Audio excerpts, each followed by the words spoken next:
27. Domingo 26 de octubre. Menuda semana. Con tanto ajetreo me había olvidado por completo de las grabaciones. Y si no llega a ser por Mahmoud, que se fija en todo y cada vez se corta menos preguntando, creo que aún habría seguido un tiempo más sin acordarme. Ya me avisó Alberto, el psicólogo. Me dijo que si todo iba bien, llegaría un momento en el que me olvidaría de las grabaciones y que eso sería buena señal. Pero aún así que no las dejase. Así que pese al catarro que he pillado, voy a intentar grabar algo. Bastante curioso este Alberto. Ahora que lo pienso con la distancia de unos meses, me parece que es un psicólogo un tanto peculiar. En aquel momento, con la nube densa y negra que tenía yo en la cabeza, no se me ocurrió pensar en que la terapia que me estaba proponiendo era muy poco ortodoxa, si es que a esto se le puede llamar terapia. Aunque también es verdad que yo misma fui muy poco ortodoxa en mis decisiones. Alberto me hizo la recomendación que debía. Me propuso ir a que me viese un psiquiatra, entre otras cosas para que me diese la baja laboral, pero no le hice caso. Pensé que si iba a un psiquiatra me iba a dar medicación y la baja, y ya me veía en un agujero sin fondo, con la etiqueta de enferma puesta para siempre. Una etiqueta que me pondría yo misma, pero a ver cómo conseguía quitármela. Me imaginé todo el proceso, la baja, la medicación, ir a renovar la baja, que si sí, que si no, hablar con la jefa, sentirme un juguete estropeado, saber que después de la recuperación volvería a la misma empresa, las miradas que recibiría o las miradas que yo me imaginaría estar recibiendo. No tenía ninguna gana de pasar por todo aquello, así que se me ocurrió otra idea. Hice unos pocos cálculos. Bueno, los hice con la ayuda de Javier Román, que en ese momento yo estaba un poco saturada y lenta como para hacer cálculos por mí misma, y nos dimos cuenta, de que si encontraba un lugar barato donde vivir, podría permitirme el lujo de dejar el trabajo. Eso sí, alquilando mi casa de Madrid y usando el dinero del alquiler para cubrir los gastos. Dejar el trabajo, sin médicos ni historias, dejarlo y punto, ser libre. A Javier Romano le pareció una locura que no quisiese poner en marcha todo el proceso de la baja. Al contrario, me dijo que si él estuviese en mi situación, haría lo mismo, y se implicó mucho buscándome agencias para alquilar mi piso, comparando precios y condiciones. También me estuvo ayudando a mirar casas en los Pirineos, hasta que llegó un momento en el que le dije que ya me sentía con fuerzas de seguir organizándolo todo por mí misma. Fue entonces cuando me di cuenta por primera vez de la libertad que tenía por delante, de que podía hacer lo que me apeteciese. Empecé a mirar webs con casas y cabañas en los Pirineos, pero no tardé en cambiar la zona de búsqueda, y en 2 o 3 días estaba llamando a Niklas para preguntarle por la cabaña que alquilaba en Jokkmokk. No sé por qué, pero no le dije a Javier que había cambiado de destino, tampoco al psicólogo. Los dos deben de pensarse que estoy en los Pirineos desde principios del verano. Bueno, el psicólogo seguramente no debe pensar nada. No creo que le dé muchas vueltas a dónde esté o no esté. Pero Javier lo mismo hasta está preocupado. Debería llamarle. La última vez que nos vimos fue en uno de los bares de alrededor de la oficina, cuando yo ya había dejado el trabajo. Ese día fue cuando le agradecí la ayuda y le dije que ya me sentía con fuerzas de continuar el contacto con la agencia de alquiler, también de seguir buscando casa en el Pirineo. Me dijo que para cualquier cosa le llamase, y claro, le dije que le llamaría para contarle cómo me iba. Un día de estos me animo y le llamo, ahora que estoy otra vez tranquila en la cabaña después de la locura del viaje. El viaje. Así de repente un viaje, con Mahmoud y el resto de adolescentes refugiados. Dije que sí sin pensármelo mucho, y a las pocas horas ya estaba montada en el autobús con toda la tropa. Volvimos a Jokkmokk antes de ayer, y lo único que he hecho desde entonces es comer, dormir y hacer fuego en la chimenea. Y leer un poco, eso también, pero quedándome dormida en la mecedora a cada rato. Hoy por fin me he quitado el pijama y me he puesto ropa de persona normal porque iba a venir Gunnar con la compra de la semana. Ha venido Gunnar, y con él ha venido también Mahmoud, que traía el ordenador portátil de Gunnar en el que ha metido todas las fotos del viaje. Lleva 2 días retocándolas y colocándolas. Quería venir para enseñármelas y las hemos estado viendo los 3 juntos. Justo cuando íbamos a ponernos con las fotos en la mesa de la cocina es cuando Mahmoud ha visto mi grabadora y se ha reído porque dice que parece electrónica del siglo pasado. Del siglo pasado no, pero casi. Aunque al menos no es de las de cinta, sino que guarda las grabaciones en una tarjeta de memoria. Según Mahmoud, para hacer grabaciones de voz podría utilizar el móvil. Entonces le he enseñado mi móvil, y eso definitivamente ya sí que le ha parecido del siglo pasado, y ha entendido que no lo pueda utilizar para grabar nada. Luego se ha puesto a trastear con las dos cosas. Su padre tuvo un móvil parecido hace años, muchos años, y él lo usaba para jugar al juego de la serpiente. Le he dicho, eso sí, que no se piense que siempre he tenido un móvil del siglo pasado, que yo antes tenía un móvil de empresa que sí que era un smartphone. Entonces va y me suelta que no me imagina trabajando en una empresa en España, que para él es como si yo siempre hubiese vivido en esta cabaña. Le iba a contestar, no sé el qué, pero le iba a contestar, cuando ya me estaba pidiendo también la grabadora. Se la he dado, diciéndole que tuviese cuidado en no borrarme nada, y me ha echado una mirada de ¿qué pasa? ¿Que te piensas que yo soy tonto? Luego se ha puesto a grabar un mensaje en Dari. Bueno, sé que era en Dari porque nos lo ha dicho al terminar de grabar. Yo pensaba que era árabe y eso le he preguntado. Entonces me ha respondido con un gruñido. Está harto de que confundan el Dari con el árabe. Y es verdad que ya me lo había dicho, que su idioma es el Dari. Lo que no ha querido es decirme qué es lo que ha grabado. Pero se le ha pasado rápido el enfado en cuanto ha encendido el portátil de Gunnar y nos hemos puesto a ver las fotos. Las primeras eran todavía en Jokkmokk, en la puerta del instituto. Una la hice yo con el teléfono de Mahmoud, con todo el grupo de chicos y chicas inmigrantes y refugiados en la parte izquierda de la foto, y a la derecha el grupo de chicos y chicas suecos. Y en el centro todos los equipajes amontonados. La verdad es que es una foto que dice mucho del ambiente antes del viaje y explica uno de los motivos por el que surgió la misma idea del viaje, para intentar que los alumnos recién llegados a Suecia y los alumnos suecos empezasen a relacionarse. En la siguiente foto salgo yo con cara de concentración escuchando a Hannah, que sonríe y gesticula con los brazos muy abiertos. Hannah, que es capaz de convencer a quien sea de lo que sea, y que combinada con Rebeca es un peligro. Se supone que venían a casa a tomar un café, nada más, y terminé haciendo la maleta y yéndome con ellas en el coche a todo aprisa para no perder el autobús de la excursión. Y eso que la acababa de conocer. Hannah es también de Jokkmokk. Había ido con Rebeca al instituto y ahora vive en Gotemburgo. Aparecieron en la cabaña de repente, sin avisar, como cuenta Niklas que solían hacer las visitas de su abuela, o como aparecían a veces las visitas en la casa de los abuelos en Sobradillo, y me pillaron que me acababa de poner a encender la chimenea. Últimamente he cogido la rutina de encender el fuego directamente después del primer café de la mañana. Y también de tomarme ese primer café fuera de la cabaña, en el porche. Me lo dijo Cecilia el día que fuimos en el coche de acá para allá con la gallina.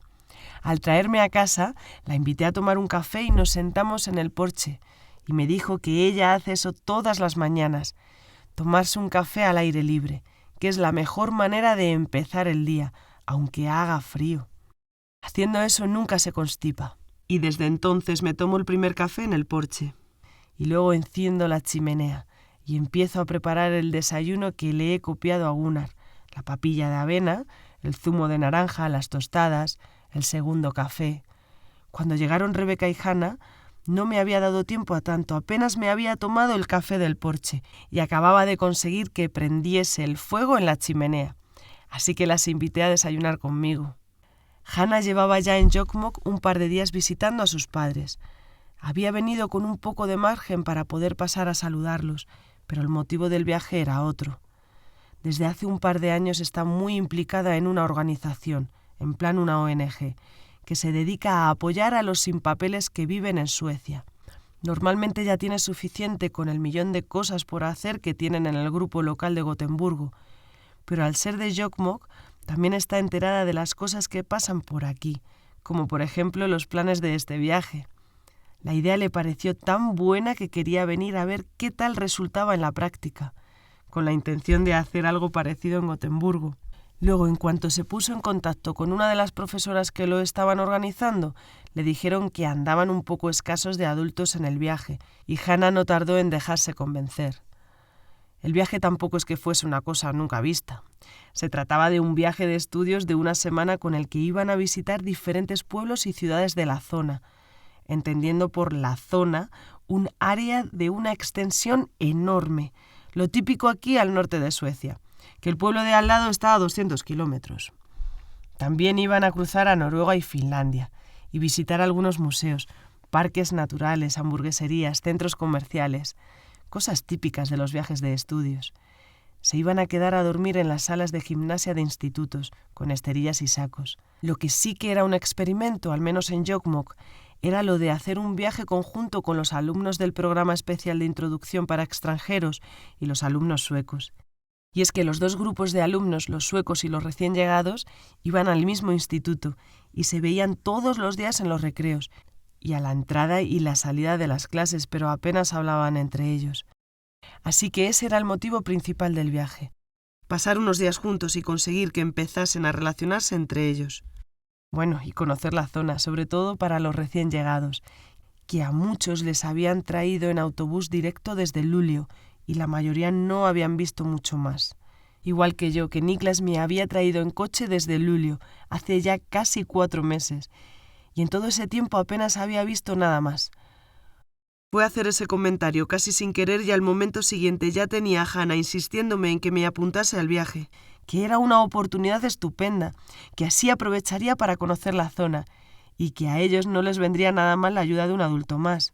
Y tenía para pensármelo aproximadamente 1 hora, para pensármelo y para empaquetar. Ese día los chicos tenían clase solo por la mañana y a las 12 salía el autobús desde la puerta del instituto. Y la verdad es que no le di muchas vueltas al asunto. Le dije que sí. Me puse a empaquetar y a las 12 menos 10 estábamos en la puerta del instituto haciéndonos la foto que me ha enseñado Mahmoud esta tarde. La de Hanna moviendo los brazos y yo mirándola con cara de concentración. Recuerdo que en ese instante estaba hablando en sueco y yo intentando descifrar algo. Normalmente ni lo intento. En cuanto pasan al sueco desconecto. Pero aquel día, pensando en que me iba a pasar una semana escuchando sueco, había decidido empezar a poner un poco más de atención. Tardé poco en volver a desconectar. O aprendo mínimamente las reglas básicas del idioma, o me va a ser imposible enterarme de nada. Cuando los escucho hablar no consigo identificar dónde termina una palabra y dónde empieza la siguiente. Eso sí, durante el viaje he aprendido palabras sueltas que me han ido enseñando unos y otros, y esta tarde, cuando han llegado Gunnar y Mahmoud, les he sorprendido preguntándoles en sueco si querían un café. ¿Vill ni ha en café?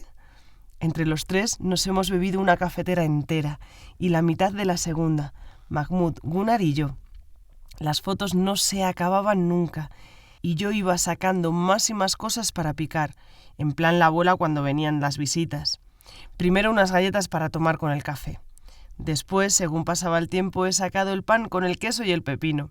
Luego un par de paquetes de palomitas de microondas. Y al final, como las fotos no tenían pinta de terminarse, les he propuesto que se quedasen a cenar. Y nos hemos tomado unos espaguetis con tomate y albóndigas troceadas.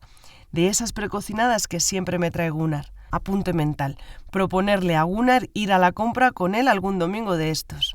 Nos hemos alargado tanto porque había lo menos 500 fotos, y eso que eran solo las del móvil de Mahmoud, después de la selección que ha hecho al meterlas al portátil de Gunnar.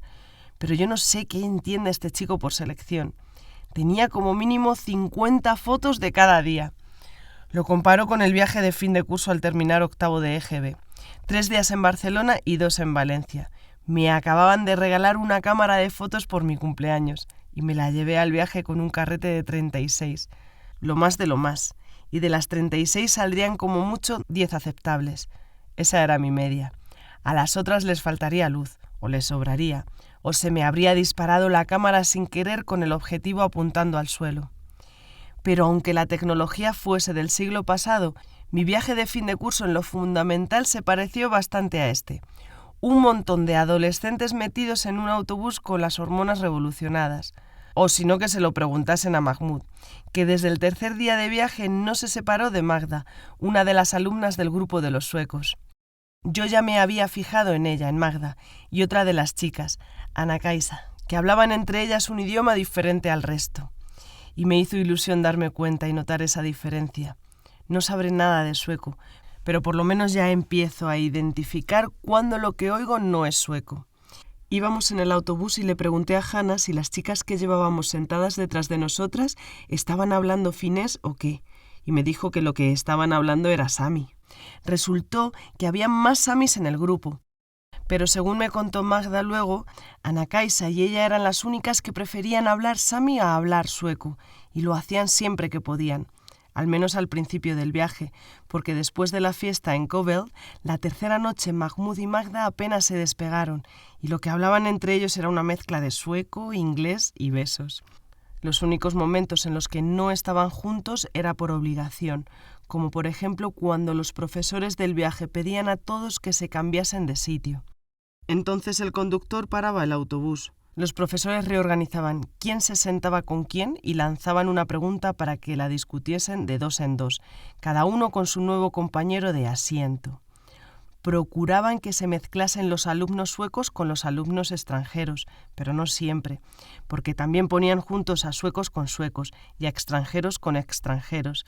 Y así durante todo el viaje. Como mínimo lo hacían una vez al día, pero algunos días incluso 2 o 3 veces. Las distancias eran tan largas que había tiempo de sobra para aburrirse en el autobús y para hacer todo tipo de experimentos. Aún así, la mayor parte del tiempo que pasamos en el autobús fue de viaje normal, sin ejercicios preparados por los profesores, cada uno sentado donde le apeteciese y hablando de lo que le diese la gana, entretenidos con los móviles o escuchando al conductor, al que de vez en cuando le daba un arranque y se ponía a contar anécdotas de los sitios por los que pasábamos, y al parecer con mucha gracia, según decían. Pienso en mi viaje de fin de curso de octavo, y no sé yo cómo habríamos reaccionado si nos hubiesen puesto a hacer ejercicios así, cambiándonos de sitio y poniéndonos a discutir preguntas lanzadas por los profesores con el compañero que nos tocase. Creo que habría habido alboroto general o rebelión. No estábamos acostumbrados a esas cosas. También es verdad que teníamos 13 o 14 años y que estos chicos tienen de 16 a 18, pero aún así. Otra cosa que hicieron durante el viaje que a mí me habría dado pánico hacer en mi viaje de fin de curso es ir presentándose uno a uno en voz alta para todo el grupo. Cada día había 3 o 4 presentaciones, incluidas las nuestras, las de los adultos. Al que le tocaba presentarse se ponía en mitad del pasillo, con el micrófono que nos prestaba el conductor, y decía unas palabras sobre sí mismo. El único apoyo eran unas preguntas que habían preparado los profesores. No era obligatorio usar las preguntas. Quien fuese de palabra fácil podía simplemente ponerse a hablar, pero la mayoría las usaron. Bueno, las usamos, que a mí también me tocó presentarme. Y si no me llegan a dar pie con unas preguntas, no habría sabido por dónde empezar. Las preguntas estaban en sueco, pero Hannah las tradujo al inglés, no solo para mí, sino también porque algunos de los chicos y chicas extranjeros apenas hablaban sueco y preferían presentarse en inglés. Para dar ejemplo, para cortar el hielo con el tema del inglés, Hannah hizo su presentación en inglés. Antes de ella, la primera de todos se presentó una de las profesoras, con un monólogo en sueco bastante largo que yo escuché con atención durante 1 minuto, hasta que me puse a pensar en mis cosas y se me fueron los ojos al paisaje que iba apareciendo al otro lado de la ventana. Después de la profesora se presentó Hannah, y a partir de ahí hicieron un sorteo con el resto de nosotros y nos apuntaron en una lista.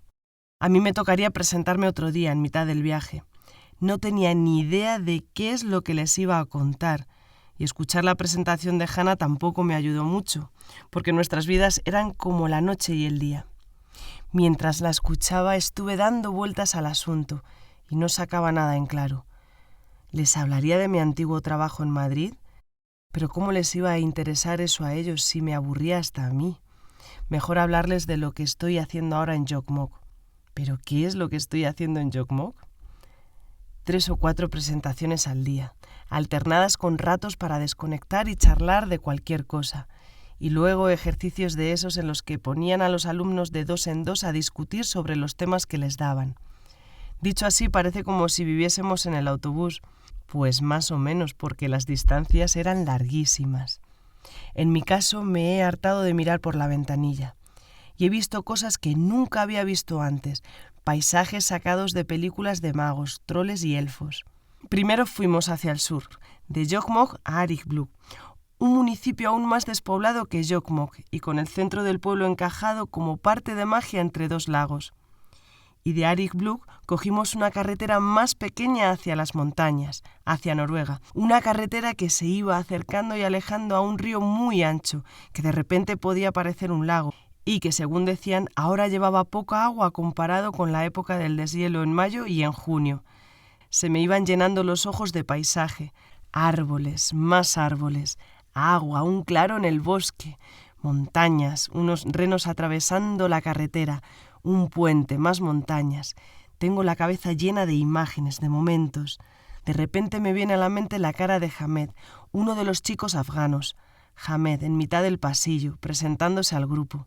Estaba intentando hacerlo en sueco, y el silencio de los demás era absoluto, tanto que cuando hacía pausas para encontrar las palabras, pausas bastante largas, se oía el ruido del agua del río al lado de la ventana, por encima del ruido del motor del autobús. En ese instante, yo iba sentada sola con 2 asientos para mí, en mi burbuja, con las piernas dobladas como un ovillo y la mejilla derecha apoyada en la ventanilla. Había estado entretenida siguiendo con la mirada unos renos que corrían por un claro del bosque, y de repente nada. Otra vez los árboles delante de mi nariz. El ruido del agua seguía oyéndose cerca, más cerca aún. Estaba ahí mismo, y yo me estaba mareando tratando de intentar ver algo por los pequeños agujeros que a veces aparecían en mitad del muro de ramaje. Cerré los ojos a ver si se me pasaba el mareo, y al momento me vino a la mente el Duero pasando cerca de Sobradillo, las arribes del Duero que tanto le gustaban a mi madre, que llegaba al pueblo y a los 5 minutos ya estaba organizando excursiones, con mis tíos, con mi hermana, con los vecinos, con los amigos de mi padre, con quien fuese. Y a los que no queríamos ir de excursión como yo o como mi padre, no se cansaba nunca de preguntarnos si nos apetecía ir. Que conste que mi padre no tenía el culo pegado al sofá. A él también le gustaba dar paseos y hablar con la gente y quedarse 2 horas en una esquina charlando con algún abuelete de esos que luego le llevaban a ver la huerta y le daban unos higos o unas uvas. Pasear sí, pasear le gustaba mucho. Lo que le daba pereza era convertir los paseos en senderismo, madrugar sin necesidad y salir temprano para hacer no sé cuántos kilómetros de marcha de acá para allá por las arribes, senderismo en grupo y a buen ritmo, sin poder pararse todas las veces que uno quiere, que en el caso de mi padre siempre eran muchas. Yo tenía menos libertad de elección y me tocaba ir de excursión sin que me apeteciese lo más mínimo, por lo menos hasta que tuve 12 o 13 años. Necesitas respirar aire limpio, necesitas caminar, necesitas que te dé el sol, que se te está poniendo la cara amarilla.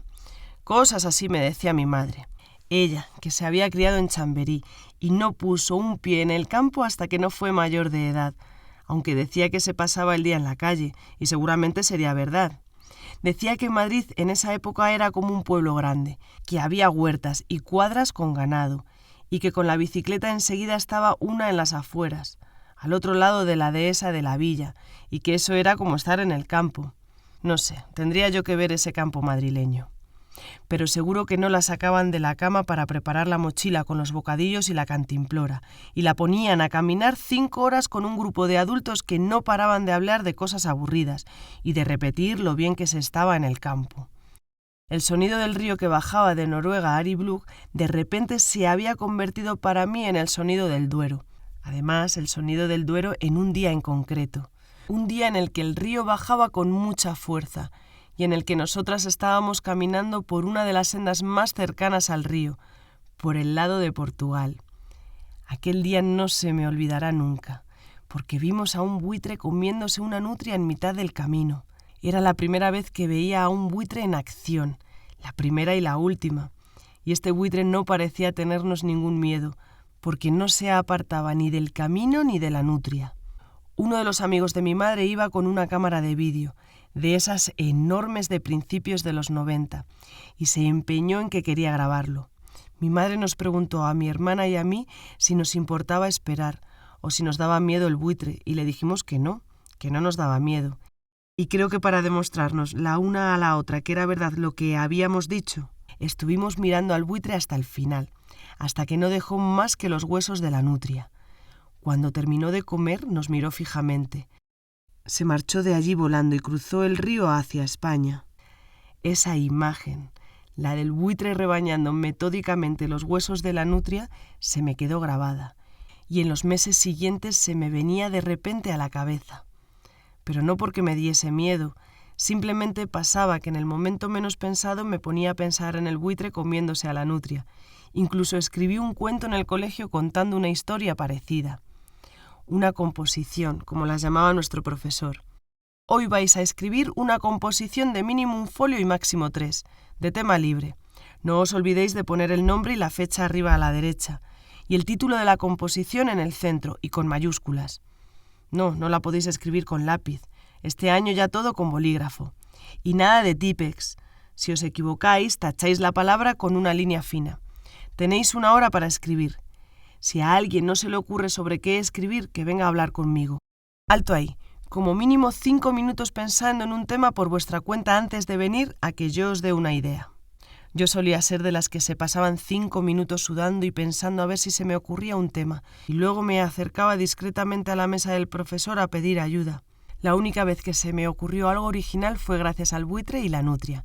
Una composición que era una historia de terror en la que unos buitres sin plumas atacaban a unos niños que iban en una colchoneta de plástico por un río. Una colchoneta de esas dobles en las que cabían 4 niños. Los niños, sin embargo, sí que tenían plumas. Las plumas que les faltaban a los buitres, y los buitres, que también eran 4, intentaban arrancarles las plumas a los niños, porque sospechaban que se las habían robado ellos antes. Y quizás era verdad que se las habían robado. Creo que eso no lo dejé muy claro en el cuento. Lo que sí recuerdo es que la hora se me pasó volando, y que cuando el profesor dijo que iba a recoger las composiciones, yo ya había escrito 4 folios, y todavía no había terminado. Había dicho máximo 3 folios, pero me los recogió igualmente y al día siguiente tuve que quedarme un rato en clase cuando el resto se fue al recreo porque el profesor quería hablar conmigo. Me preguntó si estaba bien. Le dije que sí. Me dijo que la composición era excelente. Dijo eso, excelente. Pero que no me iba a pedir que la leyese en alto, porque algunos niños de la clase podían asustarse. Le dije que mejor así, que a mí no me gustaba leer en alto. Luego me miró un buen rato sin decir nada, y de repente supe en qué estaba pensando, lo que no se atrevía a preguntarme. Recuerdo que me sentí muy inteligente por adivinarlo, así que sin que le diese tiempo a preguntarme nada, me adelanté y le conté cómo se me había ocurrido la composición. Le conté la historia del buitre y de la nutria en las arribes. Pero de mi profesor interrogándome no me acordé el otro día en el autobús. Me estoy acordando ahora, que me pongo a hablar y una cosa me lleva a la otra. Y la verdad es que me empiezo a asustar de la memoria que tengo cuando me pongo a tirar del hilo. En el autobús simplemente me quedé ensimismada oyendo el ruido del agua y recordando la imagen del buitre comiéndose a la nutria en la orilla. Además del ruido del agua se oía la voz de Hamed, el chico afgano que se estaba presentando en el pasillo del autobús. Lo estaba haciendo en sueco, muy lentamente. Decía una frase y luego se paraba unos segundos para formular la siguiente. El silencio de todos los demás era absoluto, impresionante para ser un grupo de adolescentes de excursión. Se notaba que le estaban escuchando con atención. En un momento dado, la voz de Hamed empezó a entrecortarse y me pareció oír un principio de llanto. Y es curioso cómo la atención puede saltar de un lado a otro cuando sucede algo inesperado. El caso es que al instante dejé de oír el ruido del río y desaparecieron de mi mente el buitre, la nutria, el Duero y las excursiones forzosas con mi madre. Abrí los ojos, despegué la mejilla de la ventana y me incorporé para poder ver lo que estaba pasando. Hamed se había puesto a llorar en el pasillo, no ya un principio de llanto, ahora a llorar sin miramientos, y Hannah se había levantado de su asiento y se había ido para allá. Pasaron así unos minutos, con Hamed llorando de pie, Hannah sentada a su lado cogiéndole de la mano y el resto del autobús en silencio. Yo no tenía ni idea de qué es lo que Hamed había estado contando en sueco antes de ponerse a llorar, pero no tuve que esperar mucho para averiguarlo, porque el propio Hamed pronto se había calmado un poco y quería seguir hablando. Ahora iba a hablar en inglés. Decía que le faltaban fuerzas para seguir peleándose con cada frase en sueco. Dijo que la parte de sus aficiones y de sus equipos favoritos de fútbol no la iba a repetir, porque ya había hablado de todo eso en sueco, pero que la historia de cómo había llegado de Afganistán a Suecia la iba a contar otra vez desde el principio, porque se había puesto a llorar enseguida. En inglés pensaba que se emocionaría menos. Ya estaba muy acostumbrado a contar esa historia en inglés. Es el oírse a sí mismo contando la historia en sueco por primera vez lo que ha hecho que se le saltasen las lágrimas, y se puso a contar. Para él todo empezó de repente. Sus padres y sus hermanos mayores seguramente serían muy conscientes del peligro diario, pero él no. Tenía 7 años, y es verdad que Afganistán estaba en guerra, pero su pueblo era un lugar bastante tranquilo, como si las guerras, hubiesen pasado de largo. Al menos ese es el recuerdo que tiene él de lo que fue su infancia hasta ese momento. Vivía en una burbuja, la burbuja de su casa y de las casas de los vecinos, la suerte de tener una familia que le protegía y le permitía seguir siendo un niño. Pero de un día para otro todo aquello desapareció. Su familia tenía mucha amistad con otra familia que vivía en un pueblo cercano, y Hamed estaba pasando unos días con ellos cuando los talibanes atacaron su pueblo. Según se ha enterado después, aquello no fue más que una demostración de fuerza. No es que quisiesen nada en especial de aquel pueblo, o que fuese un lugar estratégico. Simplemente querían mostrar que no les habían echado del país, que seguían ahí, metiendo miedo antes de las elecciones de aquel año, las primeras elecciones democráticas desde que los americanos habían quitado a los talibanes del poder. Se presentaron en el pueblo del día del mercado y mataron a 23 personas.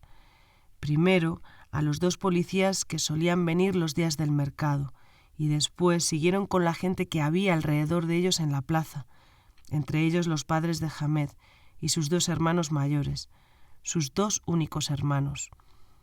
La cosecha había ido bien ese año, y los padres de Hamed habían estado esperando ese mercado con muchas ganas. En principio contaban con que iban a necesitar la ayuda de todos los hijos en el mercado, pero al final pensaron que se las podían apañar bien sin Hamed. Además, como lo habían inscrito para empezar a ir al colegio, querían mandarle a casa de unos amigos que vivían en el pueblo de al lado para que se preparase con ellos. Ni los padres ni los hermanos mayores de Hamed sabían leer ni escribir, pero el hijo y la hija de los amigos, también mayores que Hamed, sí que sabían. Ellos sí que habían ido unos años al colegio, y además de a leer y a escribir, también habían aprendido matemáticas y un poco de inglés. El plan era que iba a estar 2 semanas allí con ellos para no llegar demasiado perdido al colegio. Ese era el plan. Pero luego no ocurrió nada de eso.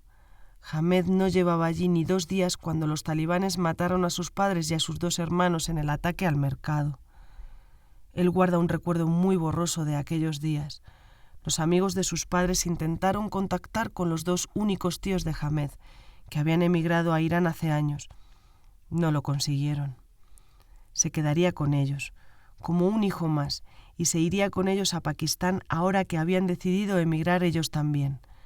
La matanza en el pueblo de al lado, el asesinato de la familia de Hamed, había sido la gota que colmaba el vaso. Es verdad que parecía que las cosas iban a mejor.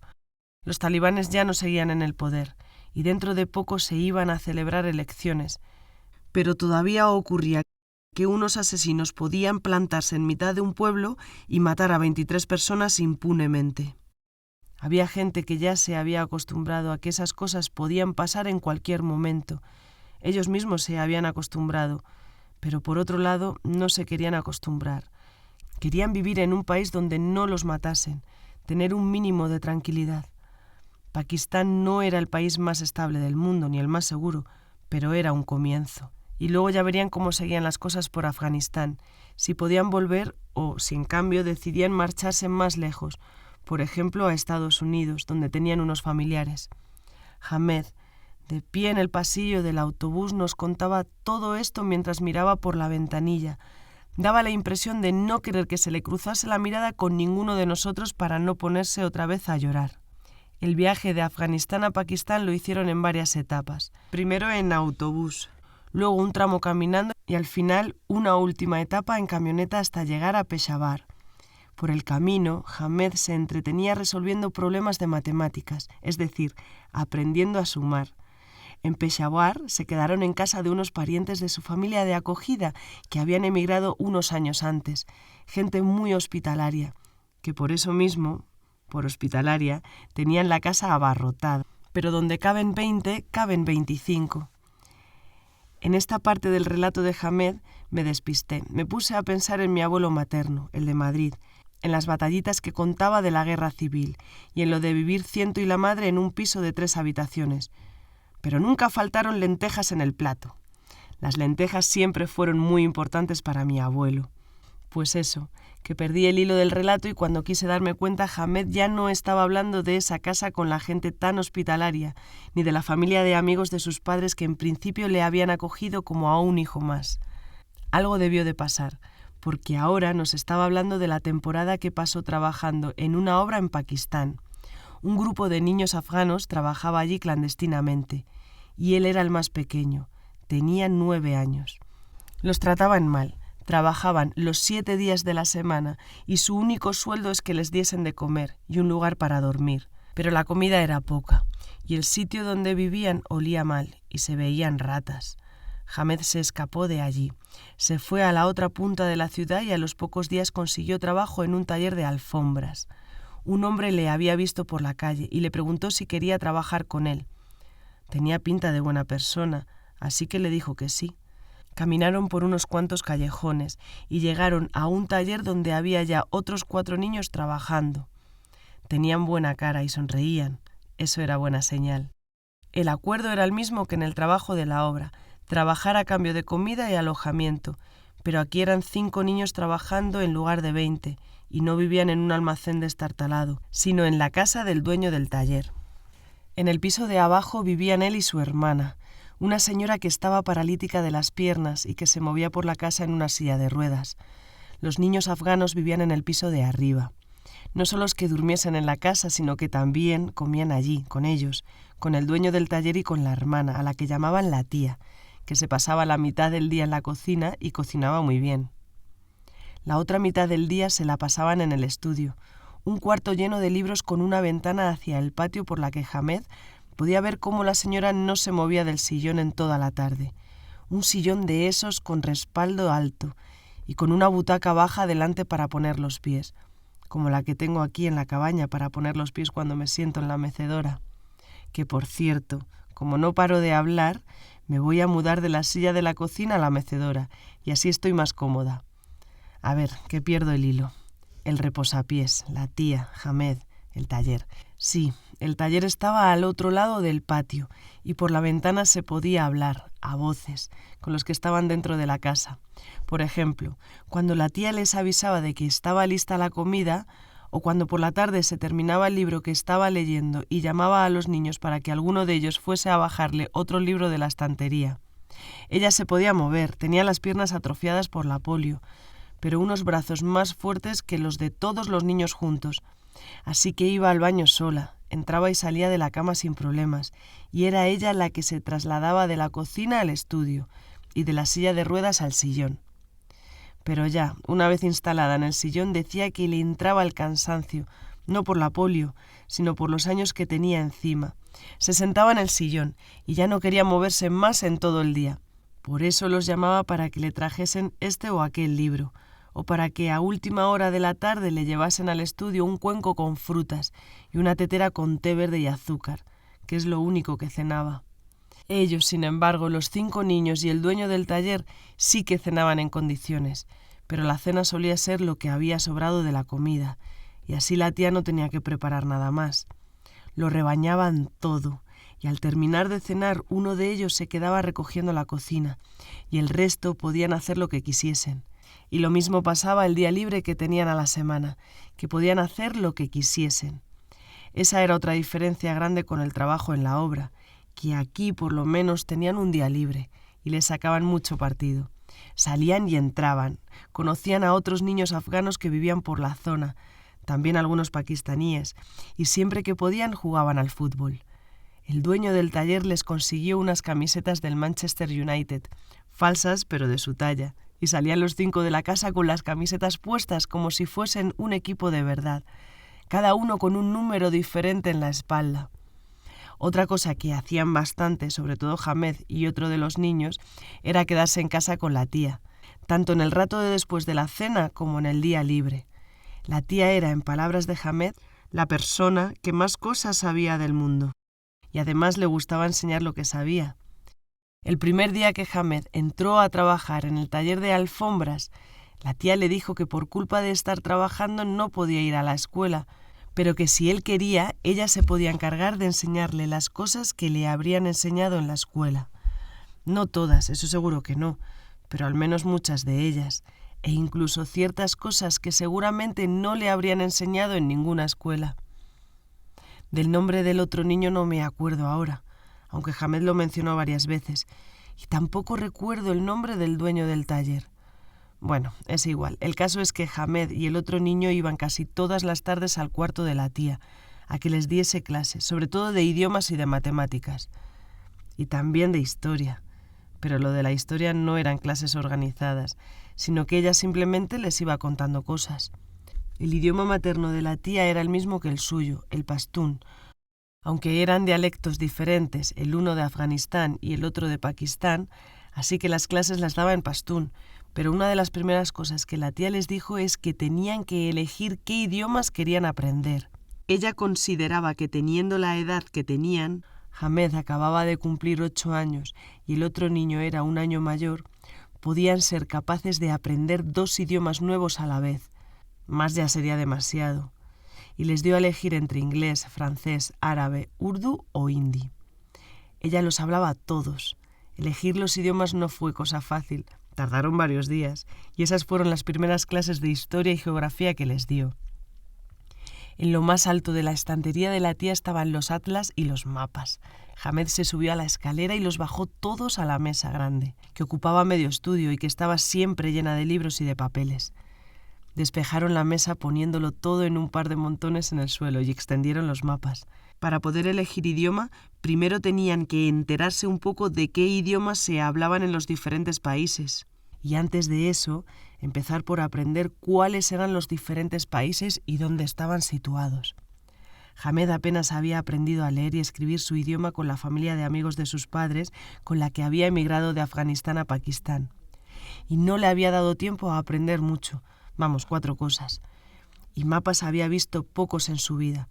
Así que cuando empezaron a mirar los mapas de la tía, no se enteraba de mucho. Pero por lo menos tenía curiosidad, y con eso se llega bastante lejos. Recuerda que lo primero que miraron es una bola del mundo, y que la tía le señaló con el dedo dónde estaba Pakistán y Afganistán. La primera pregunta que tenía Hamed es dónde estaban los Estados Unidos, y se sorprendió cuando la tía giró la bola y le señaló un país lejano y metido entre 2 mares enormes. Los Estados Unidos, Irán, India, China, Egipto, Europa, con todos sus países pequeños pero famosos. La tía les iba contando un poco por encima cómo era cada país, qué idiomas se hablaban en ellos y por qué podría ser interesante aprender uno u otro. Fueron varios días en los que solo se dedicaron a eso, a hablar de los diferentes países con los mapas extendidos por encima de la mesa. El otro niño, que también estaba interesado en estudiar, solo había estado aprendiendo matemáticas hasta la llegada de Hamed, así que eran los dos los que tenían que ponerse de acuerdo qué 2 idiomas querían aprender. Después de los días de introducción, cuando ya tenían un poco más de idea de cómo era el mundo y en qué lugar estaban ellos, llegó el momento de decidir. Y no fue fácil. Hamed quería aprender árabe y urdu, pero el niño quería aprender árabe e inglés, así que el árabe lo tenían claro. Pero luego les tocaba decidir entre el urdu y el inglés. El urdu es el idioma oficial en Pakistán y se parece mucho al hindi, así que uno se puede manejar con él también en la India. Además, el urdu se escribe en el alfabeto árabe con unas pequeñas variaciones, igual que el pastún. Así que si hubiesen aprendido árabe y urdu sumado al pastún, que lo hablaban pero no lo sabían escribir, pues les habría bastado con aprenderse nada más que un alfabeto, el árabe. Pero Hamed perdió en la discusión y se dejó convencer para estudiar árabe e inglés, en gran medida porque el Manchester United es de Manchester. Manchester está en Inglaterra y en Inglaterra se habla inglés, tal cual. y ahora se alegra. Dice que si no supiese inglés no se las habría arreglado para llegar hasta Suecia y tampoco podría estar contándonos su historia en el autobús. Que por cierto su presentación fue como 3 o 4 veces más larga que las del resto, pero le dijeron que sin prisa, que el viaje era largo y que teníamos todo el tiempo del mundo. La única pausa en el relato fue cuando el autobús llegó al lugar donde los profesores habían planeado que íbamos a parar para comer. Comimos y unos cuantos nos dimos un paseo a la orilla del río para estirar las piernas. Yo en concreto, siguiéndole el paso a Hannah, que caminaba deprisa y me iba contando que al otro lado del río empezaba un parque natural en el que se pueden ver tales y cuales animales, y estos y aquellos árboles. Ya me cuesta quedarme con los nombres en español, así que en inglés casi imposible. Me contó también que un camino de senderismo muy famoso cruza el parque natural de norte a sur, el Camino del Rey. Casi 400 kilómetros de senderismo que habrían hecho dar saltos de alegría a mi madre. En realidad, me suena haber oído hablar a mi madre de planes de un viaje de senderismo por Escandinavia, aunque no sé en qué país en concreto. Luego tuvo la lesión de rodilla y cuando se recuperó ya le daban miedo las excursiones tan largas.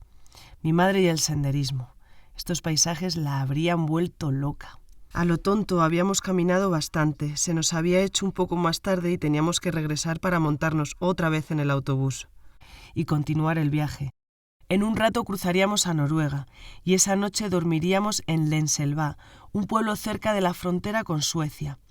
Al darnos la vuelta nos dimos cuenta de que detrás de nosotros venía Hamed caminando solo. Nos dijo que necesitaba tomar un poco el aire antes de seguir contándonos su historia y nos preguntó si habíamos estado antes en este lugar. Hannah le dijo que sí y le contó lo del parque natural al otro lado del río y lo del Camino del Rey, que ella había recorrido de sur a norte hace un par de veranos. Yo le contesté que no había estado nunca en esta zona, que era española y que llevaba muy poco tiempo en Suecia. Y ya le parecía a Hamed que mi acento hablando inglés era distinto al del resto. Nos reímos. A los españoles hablando inglés, a la mayoría, se nos distingue perfectamente. No hay manera de que aprendamos a pronunciar bien ciertas cosas. Hamed hablaba un inglés muy correcto. Eso le dijimos Hannah y yo, y se puso muy contento. Todo gracias a la tía, que enseñaba muy bien y tenía muy buena pronunciación. Tanto ella como su hermano, el dueño del taller de alfombras, habían ido a un colegio británico. Pero mientras que el hermano siempre había sido muy mal estudiante y no tardó mucho en olvidar lo poco que había aprendido, la tía había seguido estudiando por su cuenta, leyendo montañas de libros y viendo la BBC con la antena parabólica. Haberse pasado la infancia y la adolescencia en una silla de ruedas provocó que buscase refugio en los libros, en la ciencia y en la cultura. Así que no dejó el colegio a medias como hizo su hermano. Ella terminó incluso el bachillerato y llegó a matricularse en la universidad. Pero por aquel entonces fue cuando quebró la empresa del padre y se vinieron abajo todos sus planes. Por suerte, el hermano, que había dejado de estudiar unos años antes para ponerse a trabajar en un taller grande de alfombras, ya era medio encargado y tenía un sueldo lo suficientemente holgado para mantenerles a ella y a los padres. Y pronto a su mujer, porque el hermano, a diferencia de la tía, sí que se casó, aunque se quedó viudo muy pronto y no llegó a tener hijos. Tampoco se volvió a casar. Cuando se murieron los padres, ellos dos se quedaron en la casa familiar, hermano y hermana. Él se decidió a dejar el taller en el que trabajaba y montó un taller propio, más pequeño, en la propia casa, en las habitaciones que había al otro lado del patio y que eran los antiguos establos de la casa familiar, el taller donde Hamed trabajaba con los otros 4 niños afganos. Hamed de todo esto se fue enterando poco a poco. Al principio solo sabía que había entrado a trabajar en un taller a cambio de techo y comida. Bueno, supuestamente. Además, por el techo y la comida también estaban trabajando a cambio de un sueldo mensual, pero el dueño del taller les decía que eran muy pequeños para andar manejando dinero y que se lo iban a ir guardando para dárselo el día en que dejasen de trabajar para él. ¿Suficientemente mayores para trabajar, pero demasiado pequeños para manejar dinero? Sonaba muy sospechoso, y durante mucho tiempo Hamed pensó que eso era mentira, que no les estaba guardando ningún sueldo, y que el día que se marchase de allí lo haría igual de pobre que llegó. Pero por lo menos tenía un sitio donde vivir. Comía caliente todos los días, y estaba aprendiendo un oficio, además de las clases de por las tardes con la tía, que eran casi como estar yendo al colegio. En fin, que muy probablemente no habría ningún sueldo esperando, pero a él le parecía que aún así el trato merecía la pena. Claro que poco a poco, según pasaban los años, los 6 años y medio que estuvo allí, se fueron dando cuenta de que el dueño del taller era una persona muy honrada y que si les había dicho que les estaba guardando un sueldo, seguramente fuese verdad, aunque nunca se atrevía a preguntar por ello. No le preguntaba a él ni tampoco le preguntaban ninguno de los otros 4 niños que estaban allí cuando él llegó, que según averiguó pronto, solo habían llegado un par de meses antes que él. Antes que todos ellos, el dueño del taller había tenido trabajando a una familia de afganos, un padre, una madre, 3 hijos y una hija, una familia que también había salido huyendo de la guerra y que vivieron unos años allí hasta que consiguieron los papeles necesarios para irse a trabajar a Dubái. Se marchó la familia al completo y dejaron al dueño del taller con toda la producción en marcha y a cargo de la tía, que se encargaba de hacer la comida, pero no de ir al mercado. Así que salió a la calle a encontrar mano de obra y en un primer día dio con 4 niños. Pensó que con 4 ayudantes sería suficiente, y lo era quizá para el taller, pero estaba también la casa. Limpiar, ir al mercado, lavar la ropa, todas esas cosas que antes hacían la madre y la hija de la familia de afganos que tenía alojada. En fin, que necesitaba un ayudante más, y el día que salió a buscarlo se encontró con Hamed vagando por la calle. Los 5 niños se turnarían para trabajar en el taller con él y para hacer las tareas de la casa con la tía. Cuando Hannah, Hamed y yo llegamos al autobús, estaban ya todos sentados esperando a que llegásemos. Nos habíamos retrasado bastante, pero es que era complicado andar deprisa cuando Hamed se había arrancado otra vez con su historia. Y luego, al subir al autobús, volvió a contar las cosas que nos había contado a nosotras en el paseo, más o menos, porque es casi imposible contar 2 veces una misma historia de la misma manera. Y a saber qué es lo que estoy contando yo ahora a la grabadora, que desde aquel momento hasta hoy han pasado lo menos 10 días. Pero ver las fotos hoy con Mahmoud y con Gunnar me lo ha vuelto a traer todo a la cabeza. Una foto que tengo ahora mismo en mente, que la hemos visto esta tarde, es la de Hannah abrazando a Hamed. Después de haber pasado del sueco al inglés, pudo controlar las lágrimas y contarnos todo lo que nos quería contar, pero al terminar y recibir un aplauso del autobús entero se puso a llorar otra vez. Entonces se acercó Hannah y le abrazó. Descontando la pausa para comer, por lo menos se había pasado 2 horas hablando, y lo que me está haciendo hablar a mí ahora. Se me llena la cabeza con su relato, necesitaba contarlo. Ni idea de dónde surge esta necesidad, pero vuelvo a sorprenderme a mí misma con mi memoria, que últimamente funciona muy bien, o esa es la impresión que me da. Ya no es que recuerde momentos de mi infancia, o los domingos en los que iba a visitar a mis padres con Marcos, recuerdo también cosas ajenas, historias que me cuentan o cosas que escucho y que normalmente tardaría bien poco en olvidar. Es como si algo se me hubiese activado en la cabeza, el botón de la atención, de la curiosidad, del interés por los demás. Llevaba mucho tiempo espesa de pensamientos, caminando por un pasillo largo que iba de casa al trabajo y del trabajo a casa, mirando mis propios pies para no tropezarme, pero sin darme cuenta de que no iba a ningún sitio, con una lista de cosas por hacer apuntadas en la agenda que todos los días se me quedaba a medias y que irremediablemente se convertía en la lista del día siguiente. Mañana me pondré al día, venga, aguanta. La próxima semana seguro que será mucho más tranquila.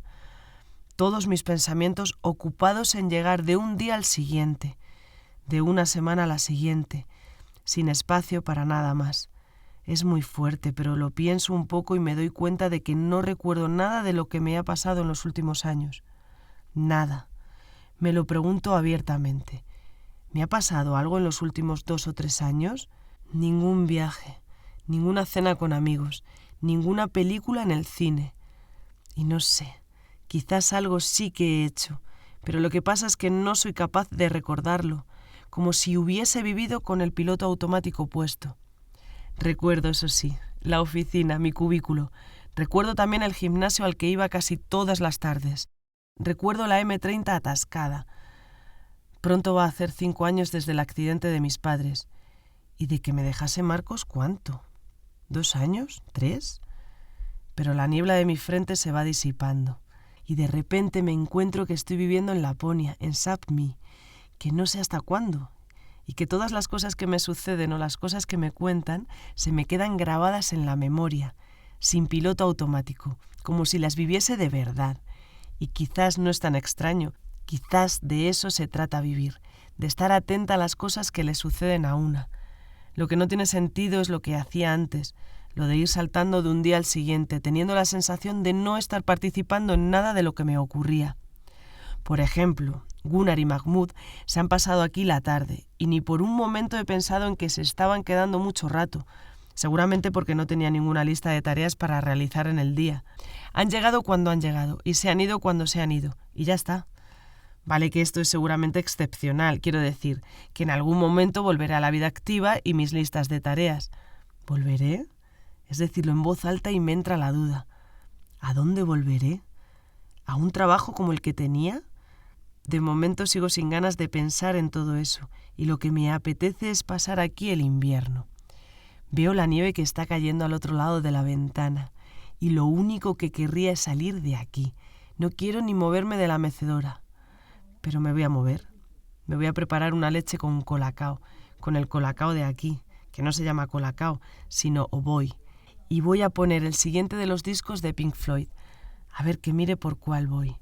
Metal, de 1971, con una portada rarísima.